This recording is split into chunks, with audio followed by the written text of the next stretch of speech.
¿Sabes qué es 5W? Periodismo sobre lo que está lejos. Y sobre lo que está cerca. 5W es pequeñas historias y grandes explicaciones. Fotografía. Contexto. Crónicas. Podcast. Revistas. Libros. Denuncia. Las migraciones. La guerra. Los derechos humanos. La cultura. El racismo. La pandemia. Oriente Medio. América Latina. Europa. Asia. África. Las socias. Las socias.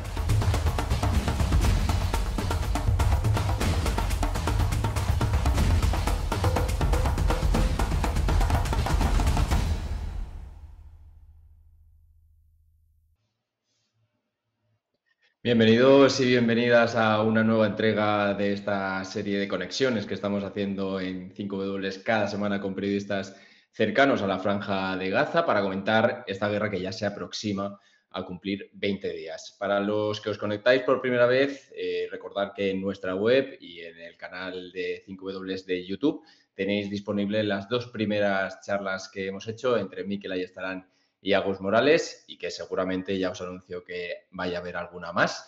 Y aprovecho también para daros las gracias a todos y a todas por elegirnos para informaros sobre lo que ocurre en el mundo y no solo lo que ocurre en Gaza. Poco a poco en el canal de Twitch somos más, va creciendo, sois más los que os suscribís, sois más los que comentáis, participáis, tanto a través de las redes sociales y a través del chat. Así que muchísimas gracias a todos. Hoy tomo el relevo a Agus Morales para hablar con la periodista Nuria Tesón, que se encuentra ahora mismo en El Cairo, en Egipto. Recordad que podéis enviar las preguntas que se os ocurran a lo largo de la charla y se las iré lanzando a Nuria, que ya la tenemos aquí en pantalla. Para quien no se sitúe, Nuria es periodista independiente y coautora de varios libros. Desde 2009 vive en Oriente Medio, entre Egipto y Turquía, desde donde ha cubierto pues, todo tipo de conflictos y los eventos que han ocurrido en esta región y también en África. Algunos temas, de hecho, pues los hemos publicado en la revista de 5W, como es el caso, por ejemplo, de la guerra en Sudán o el más reciente, del que vamos a hablar hoy, la situación en el paso de Rafah, que es la única ruta para que sus habitantes puedan huir, en el caso de que algún día se abra esta esperanza, y también para que entren los suministros desde territorio egipcio. El tema que hemos publicado esta misma mañana, hablaremos de ello más adelante, nos servirá para comentar la historia del paso de Rafah, que es importante para entender el contexto geopolítico de la región y la posición que ha tomado Egipto en esta guerra. Pero antes, déjame darte la bienvenida, Nuria. ¿Qué tal? ¿Qué tal estás? Hola, buenas noches. Cansada, muy cansada, pero bien. Encantada de estar aquí con vosotros charlando un rato. Encantados. Allí contabas que es una hora más, o sea que son las 11:10, ¿no? 11:20 más o menos. Es las 11:30, sí. Esta semana ya entramos, si quieres, en materia, porque como es tarde tampoco vamos a quitarte mucho tiempo. Esta semana pues se está hablando mucho sobre el paso de Rafah, que es un sitio que tú conoces bien, por su importancia en la entrada de suministros a Gaza, pero cuéntanos por qué es clave y cómo es ese paso. Bueno, pues el paso de Rafah es muy importante primero para los palestinos, en primer lugar porque de los tres accesos que tienen o de las tres salidas que tienen hacia el exterior, si pudieran entrar y salir libremente, si no existiera ese bloqueo, es la única que no les lleva a Israel. Es decir, es el único paso fronterizo por el que pueden entrar y salir mercancías que no dependen de Israel, y es el único paso por el que pueden entrar y salir personas que no dependan de Israel. Ese que no dependan de Israel siempre lo tenemos que coger un poco entre comillas, porque es cierto que históricamente el paso de Rafah, si bien está controlado por Egipto, porque su paso fronterizo ha sido utilizado o ha sido una herramienta que ha funcionado mucho dentro de la política o de las relaciones diplomáticas que Egipto ha establecido con Israel y también con Estados Unidos, porque Egipto, recordemos que tiene un papel fundamental en Oriente Medio, es de alguna manera ese aliado estadounidense que ayuda a mantener esa relación. Entonces, el paso de Rafah ha sido muy importante desde ese punto de vista político, pero además desde el punto de vista de la seguridad. hace unos años, cuando oíamos hablar, por ejemplo, del Estado Islámico en Siria, del Estado Islámico en Irak, llegó un momento en el que el Estado Islámico o el autodenominado Estado Islámico estaba también en la península de Sinaí, porque los grupos terroristas que había en esa zona y que hasta entonces eran fieles a Al-Qaeda o habían rendido pleitesía a Al-Qaeda, pues juraron lealtad al Daesh. Entonces, para Egipto, mantener la paz en esa zona era muy importante y el paso de Rafah era importante por esa conexión con Palestina y porque la Franja de Gaza de alguna manera se llegó a convertir o fue vista como una amenaza porque permitía que esas milicias o que esos grupos terroristas que operaban dentro de la península del Sinaí, en el norte del Sinaí, pudieran esconderse en la Franja de Gaza. ¿Cómo ocurría eso? Pues ocurría de una forma extraoficial, que es a través de unos túneles que pasaban por debajo de esa franja. Entonces, es difícil imaginárselo, pero si pensáis en la frontera, por ejemplo, que España en alguna de las fronteras que tenga con Marruecos, un paso fronterizo con esos controles, con esos arcos, etcétera, el paso de Rafah sería algo así, pero a lo largo de la frontera estaría totalmente controlada por el ejército egipcio. Antes no era así, antes había una ciudad ahí, había una Rafah.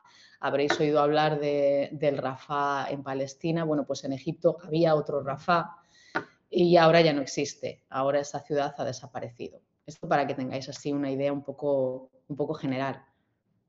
Sí, ahora a ver si podemos sobreimpresionar una vista de estos túneles. Mira, aquí lo tenemos. ¿Siguen existiendo estos pasadizos? No. En Egipto, después de la primavera árabe, en el año 2013, bueno, primero en el año 2012, las primaveras árabes fueron en 2011. Bueno, pues en el año 2012, después de las primeras elecciones, llegó un hermano musulmán al poder. Recordemos que Hamas sería los hermanos musulmanes palestinos, una organización islamista. Entonces empezaron a gobernar los hermanos musulmanes en Egipto. Lo que pasó es que un año después de llegar al poder, el ejército dio un golpe de Estado y el nuevo presidente, Abdel Fattah al-Sisi, que fue general, se empeñó en limpiar toda esa zona de hermanos musulmanes, porque les acusaban de ser ellos los que estaban operando. No era así, pero les acusaban de ser ellos los que estaban llevando a cabo atentados terroristas en esa zona. Entonces la situación con Palestina se enturbió de alguna manera.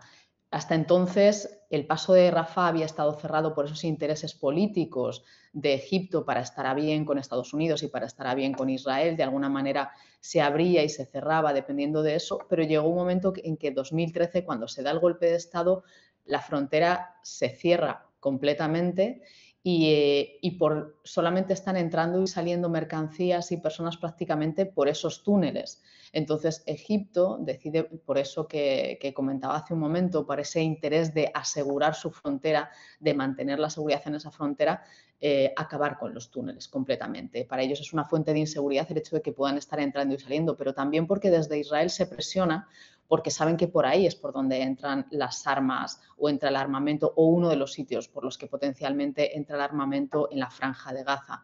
Entonces presionan mucho a Egipto para que se refuerce esa frontera y se hagan desaparecer los túneles. Entonces podríamos identificar como 3 fases dentro de lo que es la forma en la que ha operado ese paso fronterizo en Egipto. Antes de 2012, es decir, cuando todavía estaba Hosni Mubarak, antes de la primavera árabe, hasta el año 2013, un momento en el que se abría y se cerraba dependiendo de los intereses. Desde 2013 hasta 2016 prácticamente está el paso fronterizo cerrado a cal y canto y se está destruyendo intensamente. Hay una operación militar intensa de desplazar a toda la población que hay en esa franja del lado egipcio y de destruir esos túneles.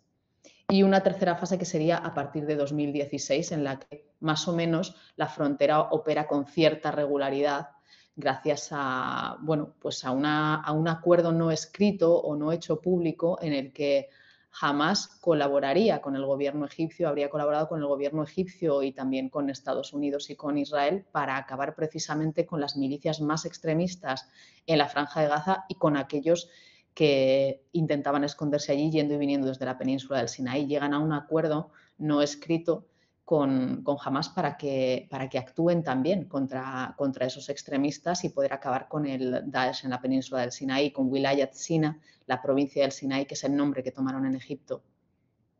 Eso es algo que seguramente mucha gente que nos está escuchando no sabe, pero es que, como dices, hay un pacto no escrito, de manera no oficial, pero al final Hamás ha colaborado con Israel, ¿no?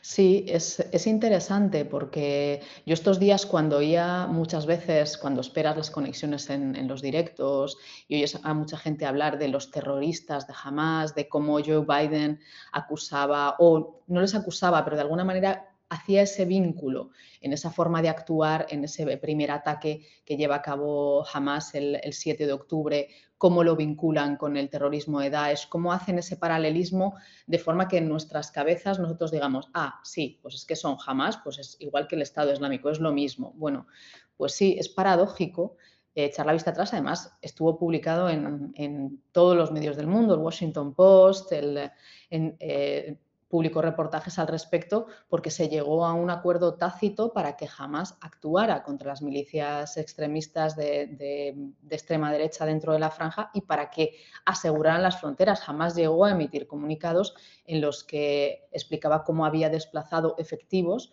en distintos puntos de la frontera, incluso en la costa, para prevenir que esos grupos terroristas actuaran. Sí, y ya volviendo un momento que me ha parecido curiosa la imagen que hemos enseñado de los túneles, en tu crónica dices que no solo servían para, por ejemplo, para suministrar armas a Hamás o comida o materiales, sino que incluso pasaban vehículos desmontados pieza a pieza. Aquí vemos cómo están pasando a una oveja, pero es increíble la técnica que se tiene que tener para pasar un vehículo por ahí, ¿no?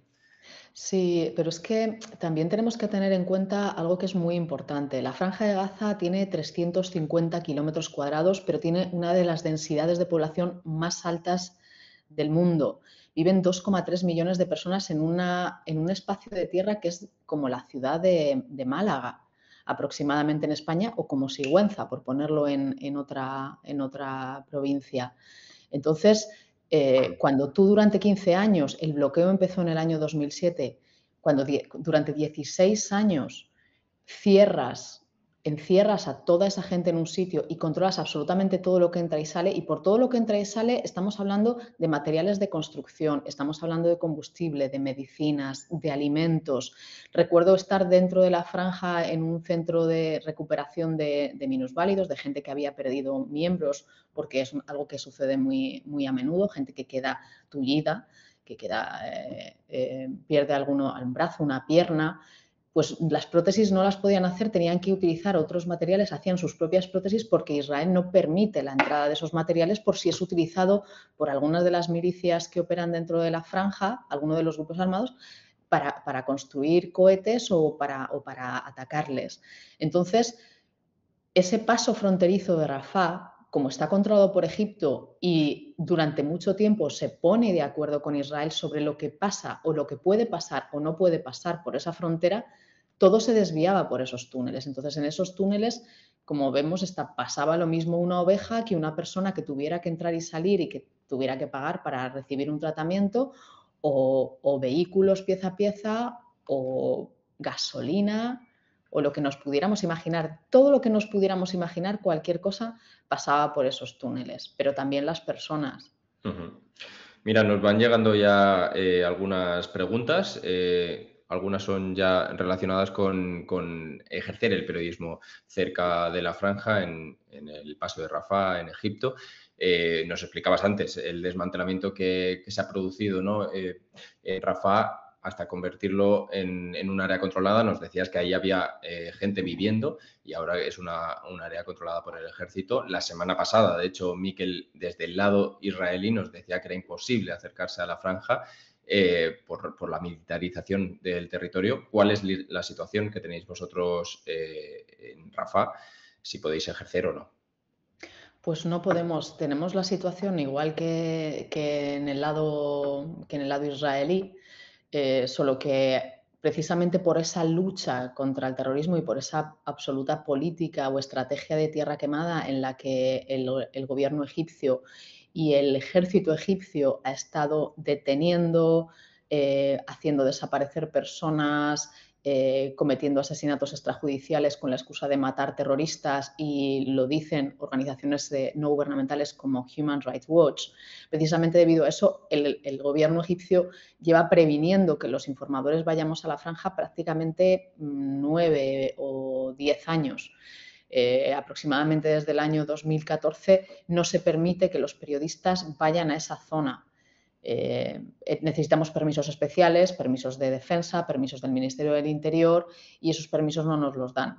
Entonces, incluso con una situación excepcional como es la que está ocurriendo ahora, antes teníamos problemas, pero después de pasar todos los controles de seguridad nos dejaban pasar por el paso de Rafah. Yo siempre que he ido a Gaza lo he hecho por el paso de Rafah, y ahora no. Ahora desde que empezó la guerra tenemos pedidos los permisos y no se nos permiten. Hoy sé de un compañero que le habían dado un permiso y cuando ha llegado a Ismailía le han mandado darse la vuelta diciendo que necesitaban no sé qué otro permiso de otra instancia. Es decir, no quieren que vayamos allí, y eso dificulta mucho el que podamos informar, porque cuando podíamos acercarnos al paso de Rafah, no solamente veías lo que ocurría en Rafah, no solamente veías la forma en la que se actuaba desde el lado egipcio, cómo se reforzaba la frontera, sino que estabas viendo lo que ocurría del otro lado. O sea, veías lo que estaba pasando en la Franja de Gaza, porque no os imaginéis una frontera en la que tienes 5 kilómetros, que es lo que han construido ahora, de cinturón de seguridad, que uno no se puede acercar a ningún punto fronterizo. Antes pasabas y había chumberas y caminabas y estaban los soldados y tú estabas a 150 metros, 200 metros de Gaza paseando por un muro bajito de un par de metros lleno de chumberas pues allí al borde. Entonces era más fácil trabajar dentro de las dificultades, y ahora el problema es que no solamente no podemos saber lo que está pasando en el lado egipcio, sino que tampoco podemos cruzar a Gaza, porque esa es otra de las dificultades. No está entrando la ayuda humanitaria o está entrando de esa forma ridícula que estamos viendo, 14 camiones un día, 17 otro, cuando normalmente entraban unos 500, es un 4% de lo que solía entrar. Sino que además a los informadores tampoco nos dejan entrar, y eso va en detrimento de nuestra libertad de información, pero también en detrimento del derecho de los palestinos de que se sepa lo que está ocurriendo dentro, porque tenemos a los compañeros que están siendo bombardeados constantemente y que están agotados, y necesitarían que hubiera medios internacionales dentro que pudieran contar esas historias sin que se deshumanizara su situación.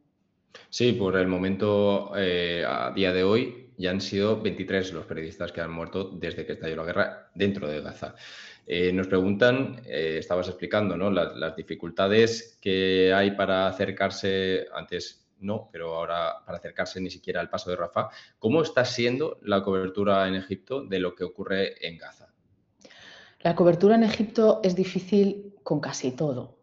Hay una dictadura muy férrea en la que no hay libertad de información, en la que siempre se entorpece la labor de los periodistas, y se intenta siempre de alguna manera controlar la narrativa. Eso es lo más importante cuando trabajas en un país como Egipto o cuando trabajas en un país como Israel, que los países quieren controlar la narrativa.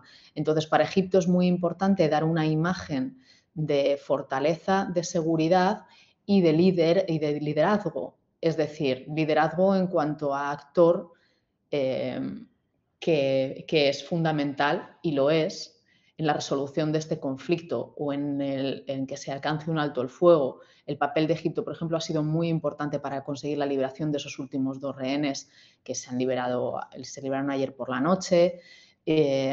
Su capacidad de influir o de presionar de alguna manera a Hamás tiene mucho que ver con tener la llave del paso de Rafah, con tener la llave de ese paso fronterizo, porque de alguna manera, como ya no existen los túneles, la única vía que tendría jamás de recibir ayuda humanitaria para aliviar el sufrimiento de la población o de recibir combustible para los hospitales es a través de Egipto. Entonces, tiene de alguna manera, como diríamos en inglés, de upper hand, sí que tiene cierto poder, cierto control. Entonces, es muy difícil trabajar porque Egipto quiere controlar eso, quiere que su imagen de alguna manera salga reforzada. Y luego, además, también hay otra dificultad, que tiene sus propias políticas y sus propias sinergias internas. Egipto, hay una dictadura, pero además sigue haciendo la pantomima de las elecciones presidenciales. Entonces, las elecciones presidenciales que debían celebrarse el año que viene se han adelantado, se van a celebrar este diciembre, y para el presidente y ex general Abdel Fattah al-Sisi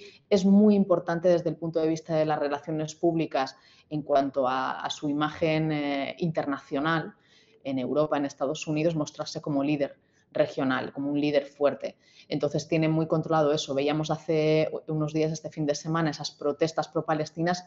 Es importantísimo recalcar que esas protestas que se han celebrado en Egipto han sido coordinadas y organizadas por el régimen. Acostumbrada a ver protestas espontáneas, las que hemos visto este fin de semana eran protestas que eran casi como... casi como, pero sin el cómo. Eran protestas que estaban preparadas, en las que la gente iba sabiendo lo que tenía que decir, en la que le preguntabas a la gente y todo el mundo repetía las mismas consignas que el presidente había dicho, que era que no queremos a los palestinos en el Sinaí, que tenemos que respetar su propia tierra, que tienen derecho a tener un Estado, que todo eso es cierto, pero de alguna manera ellos vienen con la lección aprendida. ¿Cuál ha sido el riesgo?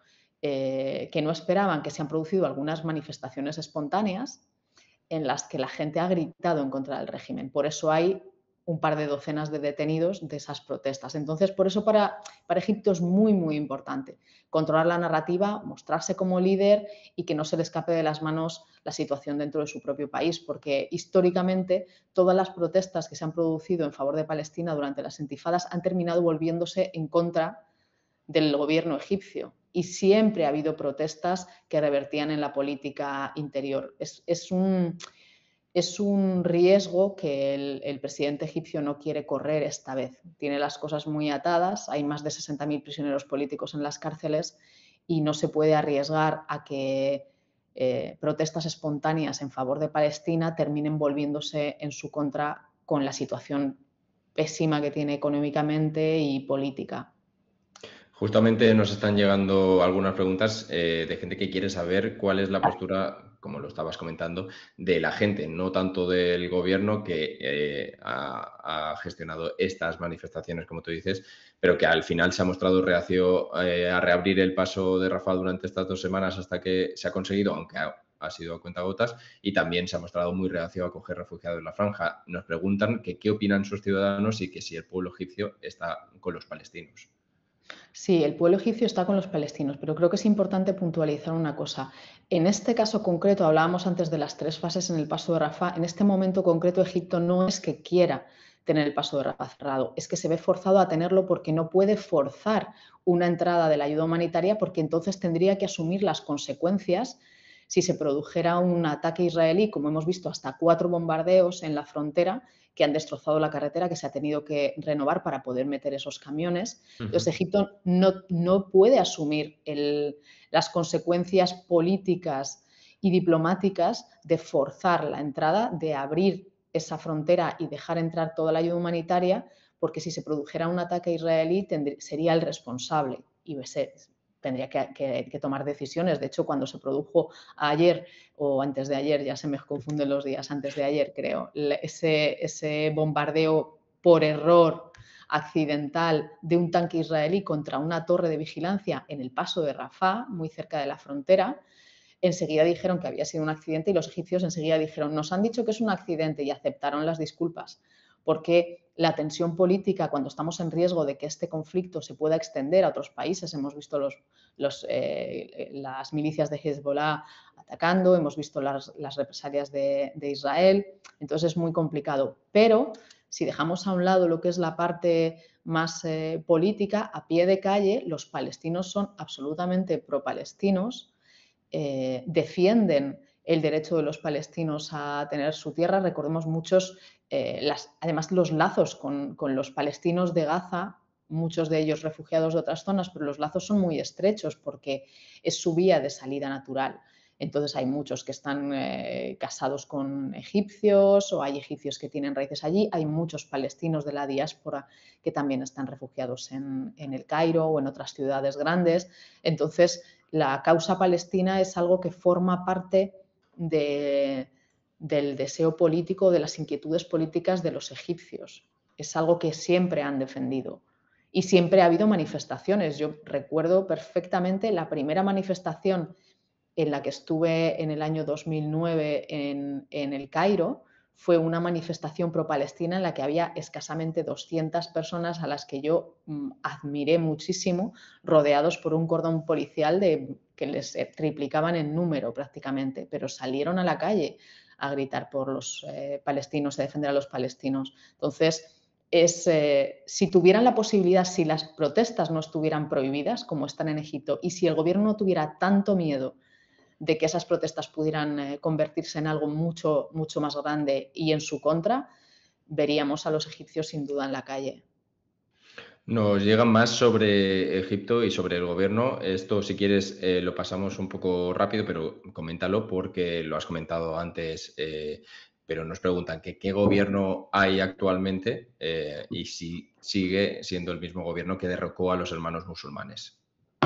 Sí, en 2013... En julio de 2013, el que entonces era ministro de Defensa dio un golpe de Estado contra el hermano musulmán Mohamed Morsi y desde entonces, en 2014, ganó las elecciones, las volvió a ganar 4 años más tarde, en 2018, y entonces decidió cambiar la Constitución para poder presentarse a un tercer mandato y además amplió esos mandatos 6 años, con lo cual el presidente Abdel Fattah el-Sisi tiene previsto estar al menos hasta 2030, si Alá le da salud, que habría dicho mi abuela, que a estos dictadores se las suele dar.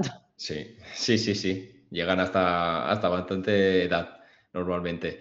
Vamos, si quieres, ya con el gran tema de la semana, que es la entrada con camiones con ayuda humanitaria en Gaza después de esas 2 semanas que comentábamos, que han estado asediados sin comida, sin agua, sin electricidad y sin combustible. Del combustible hablaremos también. Y que ha sido a cuentagotas, ha sido pésima de momento la entrada y teniendo, hasta ayer veía que solo habían entrado 34 camiones en total y teniendo en cuenta que algunas organizaciones indican que se necesitarían mínimo 100 camiones por día, tú antes hablabas de 500 si no recuerdo mal, te da un poco la dimensión, ¿no?, de lo que está pasando. ¿Por qué Egipto es reacio a una entrada de ayuda humanitaria más fluida?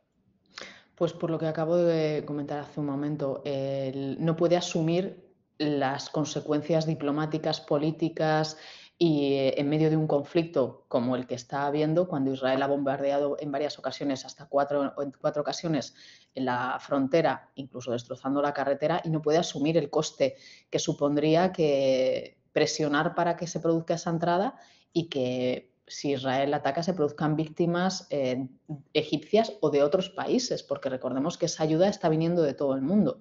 Naciones Unidas está organizando o coordinando de alguna manera la entrada de esa ayuda. El paso de Rafah, aunque no estoy allí, por supuesto, estoy en contacto con gente que sí está allí en ambos lados de la frontera y también dentro de la Franja de Gaza. Hay camiones esperando desde hace más de una semana, casi 2 semanas, están esperando, están muy cerca en una ciudad que es la principal ciudad que está en el norte del Sinaí, que es la ciudad de Larish. Están allí esperando todas las carreteras. Hay muchísima ayuda, pero no se puede dejar pasar si Israel no lo acepta. Entonces, por eso, desde el lado diplomático se está presionando para que se produzca una entrada continuada y sin condiciones de la ayuda. Porque mencionabas el combustible. Los medios egipcios, los medios locales, decían que habrían entrado 6 camiones de combustible. Nadie ha confirmado esa información. Es imposible confirmarla de forma independiente y yo creo que es bastante dudoso que hayan dejado entrar ese combustible. El combustible es fundamental en la Franja de Gaza. Cuando he estado allí y cuando he vivido allí, la electricidad se va, solamente hay una planta, está controlada por Israel y ahora mismo no hay. Es fundamental para que funcionen los generadores, es fundamental para que funcionen las plantas potabilizadoras, pero los generadores no solamente para darle luz y electricidad y lo más básico a las personas que todavía pueden estar en sus casas y en los edificios, sino porque los hospitales lo necesitan para las operaciones, lo necesitan para tener electricidad, para poder operar. Los médicos me dicen que están operando con las luces de los móviles, que están prácticamente sin desinfectante, teniendo que desinfectar con lo más básico y en algunas ocasiones con vinagre. O sea, que la situación es terrible. Decía el secretario general de Naciones Unidas ayer que quedaban 48 horas. Bueno, pues que ya no quedan 48 horas, quedan 24 horas para que en los hospitales se queden sin ayuda. Y esos camiones, esos pocos camiones, ese 4% de lo que pasaba antes del conflicto, que ha entrado en los pasados 3 días en la Franja de Gaza, no ha llegado a la ciudad de Gaza. Se ha quedado en la frontera muy cerca del paso de Rafah. Denunciaban hoy los médicos desde el hospital de Al-Shifa, en la ciudad de Gaza, que a ellos no les ha llegado nada de esa ayuda. ¿Qué pueden hacer? ¿Qué van a hacer con la cantidad de gente, no solamente que están teniendo que cuidar desde el punto de vista médico, sino aquellos que han tenido que refugiarse en los hospitales porque sus casas han sido derruidas, porque no tienen acceso a electricidad, ni agua, ni a comida? ¿Qué van a hacer todas esas personas? Por eso es fundamental que se llegue cuanto antes a un acuerdo para la entrada permanente y constante de ayuda humanitaria y que se llegue a un alto el fuego. Sí, los hospitales, como decías, ¿no? Quedan 24 horas ese anuncio que habían dado para que se queden sin combustible.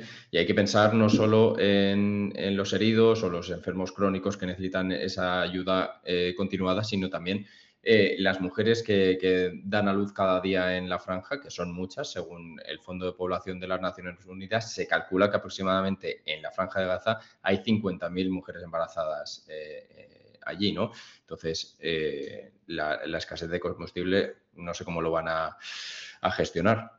Es terrible. Mira, fíjate, sea la casualidad, cosas de estas que pasan en la vida, que estoy coordinando un libro que se va a publicar ya, pero tardará un poco más, con otros 4 periodistas sobre menores en conflictos, cómo los menores sufren o padecen los conflictos. Y yo estaba escribiendo sobre la Franja de Gaza, porque es un conflicto que conozco muy bien y que por desgracia he tenido que cubrir.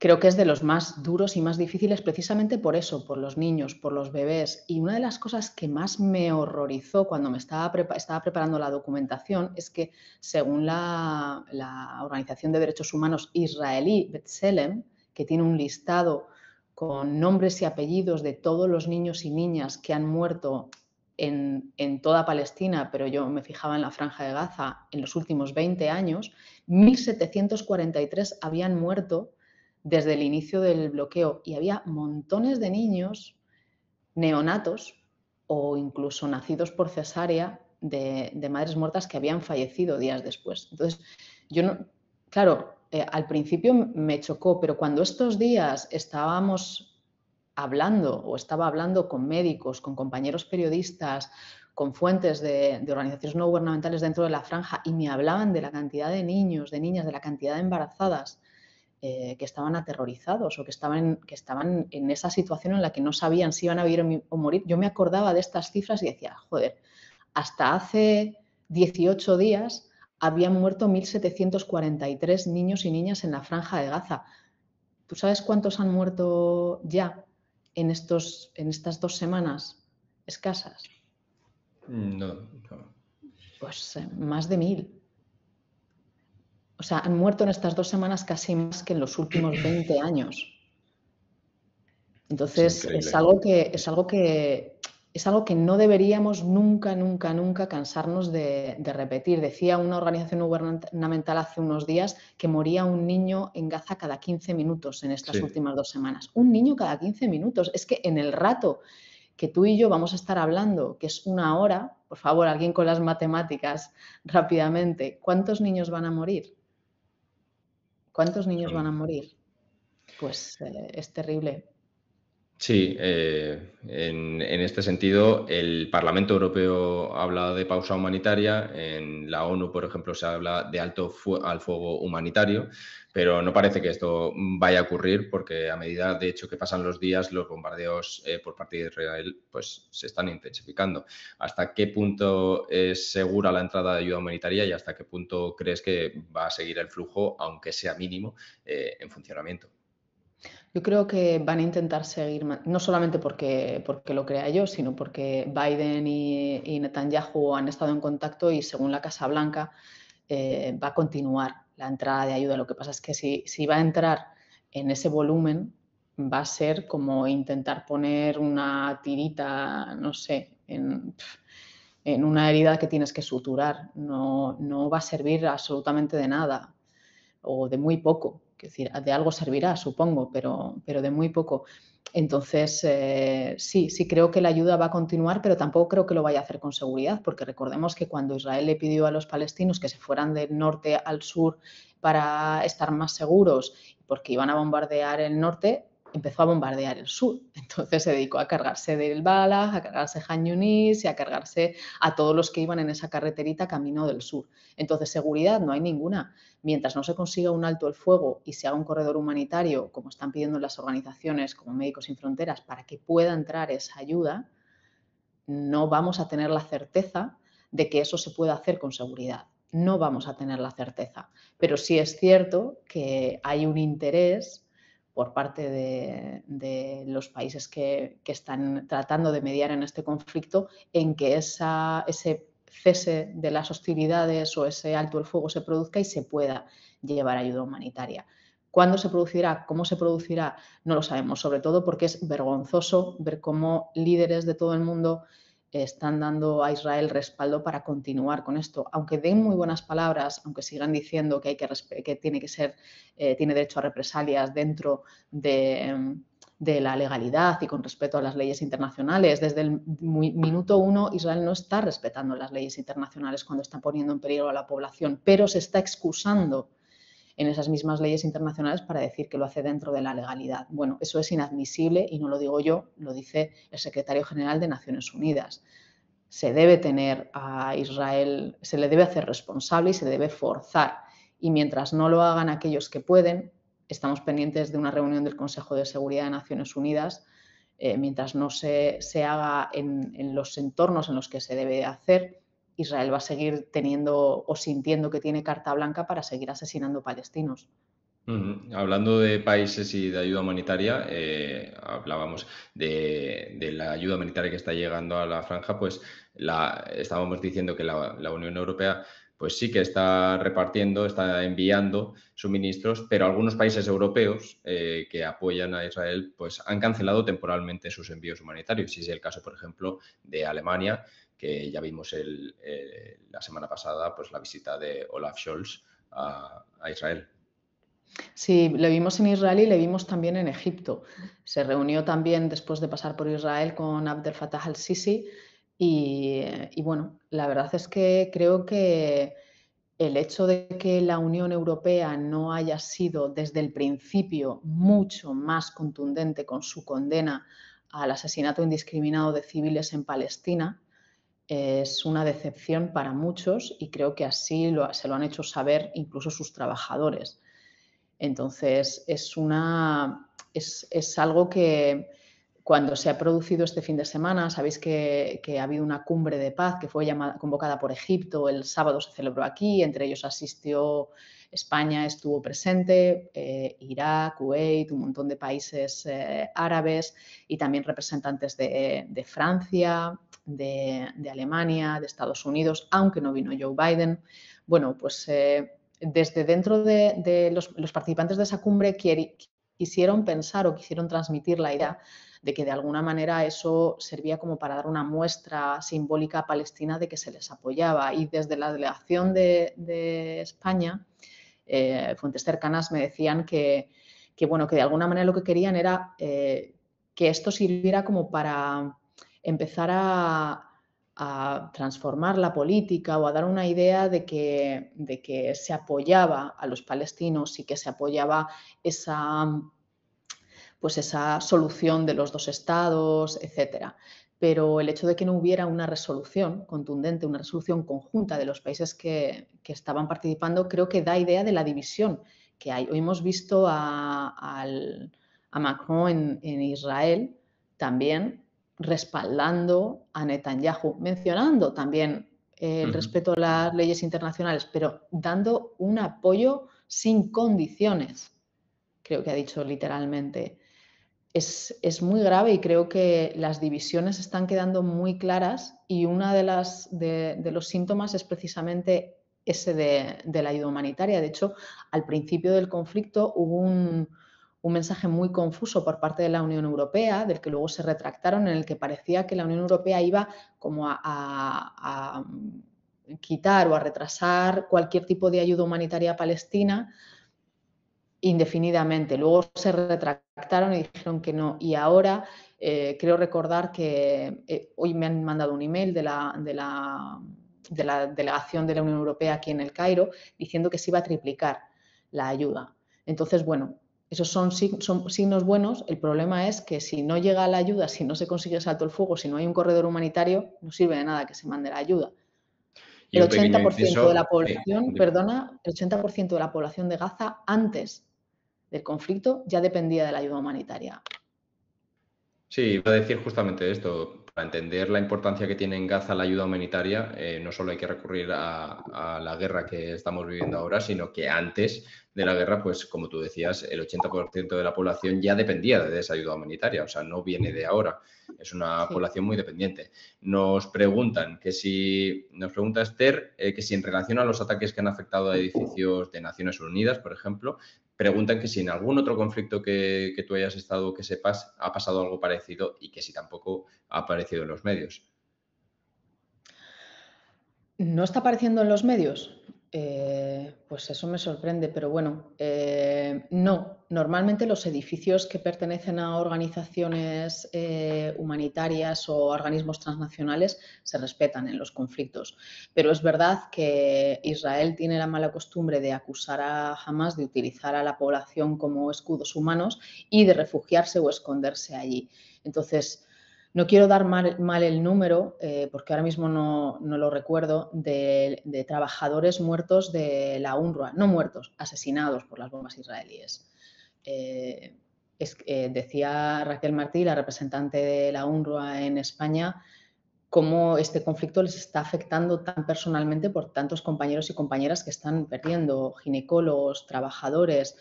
Es terrible, pero además luego pasa otra cosa horrible con eso, que me contaba un psicólogo hace poco, con el que además he estado hablando hoy después de unos días, porque para ellos es muy difícil cargar los teléfonos, y me decía que, claro, cuando los conflictos pasan, los niños de Gaza siempre están aterrorizados. No hay síndrome de estrés postraumático para ellos porque no hay post nunca. Y muchos de esos niños acuden a colegios de la UNRWA. Y muchos de esos niños, cuando hay un conflicto, cuando hay un bombardeo, cuando hay una guerra, se refugian en esos colegios de la UNRWA y se les bombardea. Lo que pasa con esos niños es que si el conflicto acaba, si sobreviven a esa guerra, son incapaces de poder ir al colegio, y si van al colegio son incapaces de rendir en el colegio porque están tan aterrorizados de que se les esté bombardeando allí que no son capaces de llevar el trauma, no son capaces de vivir con ese trauma constante. Entonces es muy grave no solo que se les bombardee, sino que además se acabe con los pocos espacios seguros o que deberían ser seguros para la población civil de Palestina. Mira, antes voy a cambiar un momento para volver a lo de antes, a la ayuda humanitaria que están enviando determinados países. Nos preguntaba Felipe Carrero que qué se sabe de la ayuda humanitaria de los países sudamericanos. Pues me encantaría tener el dato, pero ahora mismo no sé cuál es la ayuda de los países latinoamericanos. Sé que toda la ayuda que se está enviando se está gestionando a través de organizaciones a través de Naciones Unidas. Es decir, que independientemente de dónde procedan, si los países latinoamericanos o los países europeos envían ayuda o las organizaciones están enviando ayuda, toda esa ayuda, una vez que llega a Egipto, a través del Arish, del aeropuerto del Arish, va directamente a coordinación con Naciones Unidas. Ya vamos terminando, pero quiero dejar esta pregunta ya para el final. Si quieres, te hago una última que nos han enviado, que esta es ya creo que bastante práctica. Nos han preguntado que si más allá de la ayuda humanitaria que suministran los estados, que cómo pueden contribuir la gente de a pie a ayudar a la gente de Gaza.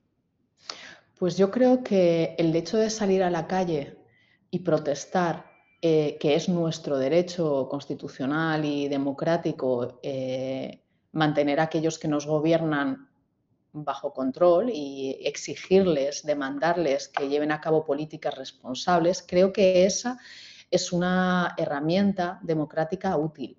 Tenemos derecho, igual que he visto imágenes de Barcelona, he visto imágenes de Madrid, creo que es algo que debemos hacer, pero sobre todo creo que tenemos que ser responsables con nuestro voto, con nuestro sufragio. Cada vez, siempre lo digo, parece que los conflictos están muy lejos, pero nosotros decidimos cómo nuestros gobiernos van a actuar en política nacional, pero también en política internacional cuando les votamos. Entonces, debemos pensar que tenemos que ser responsables. ¿Qué es lo que se puede hacer? También se puede donar a la UNRWA. Las personas que tengan la capacidad o la posibilidad de hacer donaciones ahora están más necesitados que nunca y son una organización que se va a encargar de gestionar, se va a encargar de que cada uno de lo que llegue en cualquier tipo de moneda, dólares, euros, lo que sea, llegue a los palestinos. Esa es una forma de ayudar y creo que el hecho de ser lo suficientemente responsables como para informarnos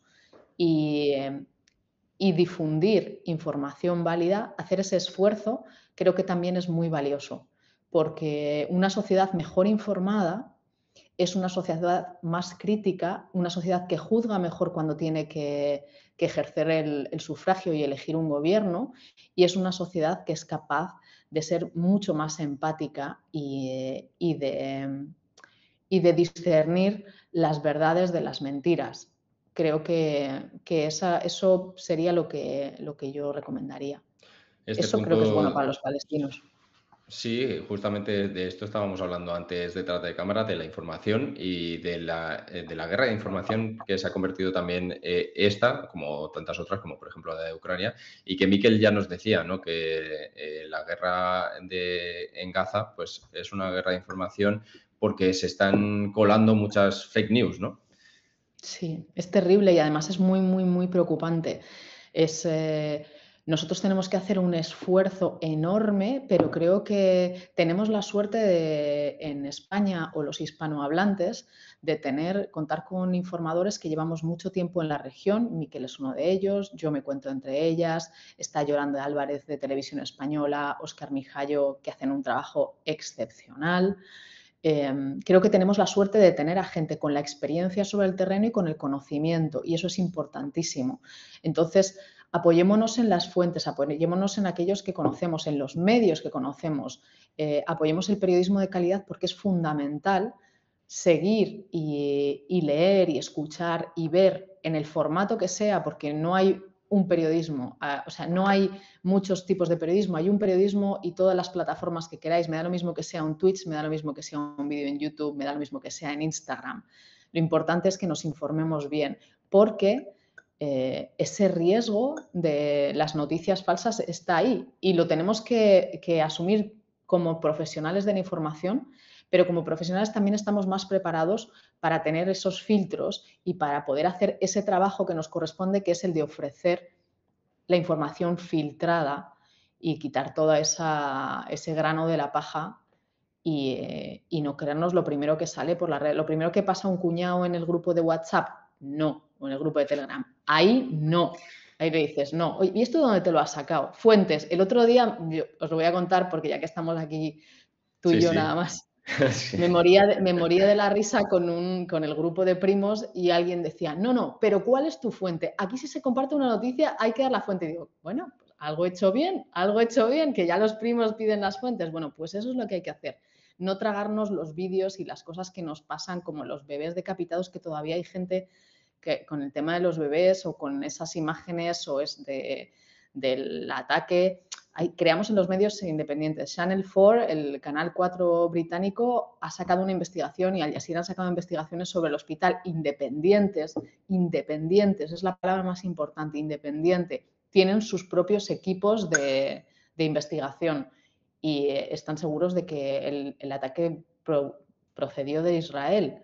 Pero claro, Israel, que lleva desinformándonos desde el minuto 1 de este conflicto, al menos tenemos que cogerlo, como dicen los en inglés, con a pinch of salt o con pinzas. Hay que cogerlo con mucho cuidado su información. Bueno, si te parece, ya vamos a terminar, pero te hago la última pregunta y volvemos de nuevo al paso de Rafah.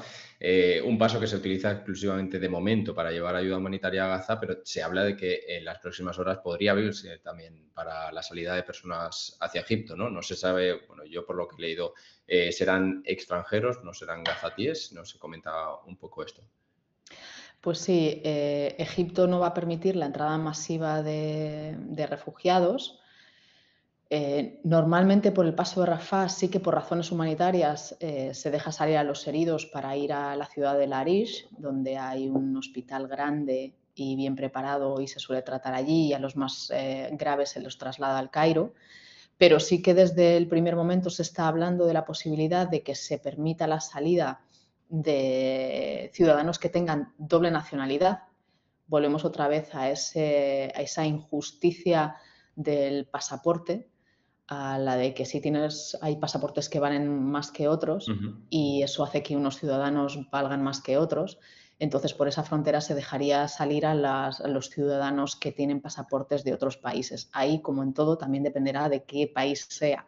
Hay unos 500 estadounidenses. Podéis hacer vosotros el cálculo de quiénes son los que van a salir primero, pero todavía no hay confirmación oficial. Sí es cierto que dentro de este papel negociador que hablábamos hace un momento de Egipto, se está intentando llegar a ese acuerdo. Lo que sí se sabe también es que hay, como entre los rehenes hay varios, hay muchos que tienen otras nacionalidades, aparte de la israelí, habría también algún tipo de negociación en torno a eso para que se liberara o se dejara salir algunos de ellos. Entonces, tampoco sabemos si serían esos o serían otros, pero desde luego los que salgan por esa frontera van a estar o en malas condiciones para ir al hospital o van a tener otro pasaporte, pero todavía no sabemos cuándo.